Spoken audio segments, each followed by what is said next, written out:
Alright, it's all good. Python 3.9.6 is installed on our MacBook, and now what we want to do is configure our idle to suit our preferences. Okay, we are going to set all options to how we like it. Alright, so click on options over here, click on idle, then let's first open this new file, okay, and click on options. So the first thing we are going to do is show line numbers.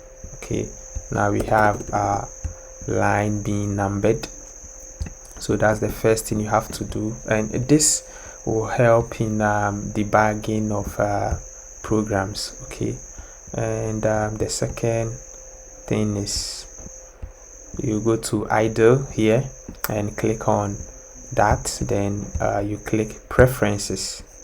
Okay, yeah, so click on preferences. Now you can select your favorite fonts from here. Okay, I'm just going to keep the default font style, but what I'll do is to change my font size to 14, or I can go with 16 for the sake of the tutorials. Okay, so it can be visible to my viewers. Okay, so after that, click apply and you can click OK. All right, another thing I would like to do is to change the theme.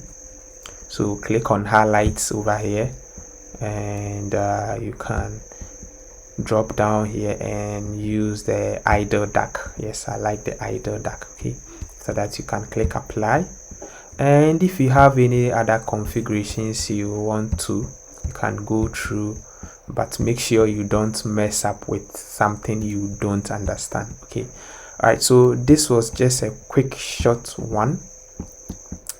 I'm going to end this video here and see you next time. Have a wonderful day.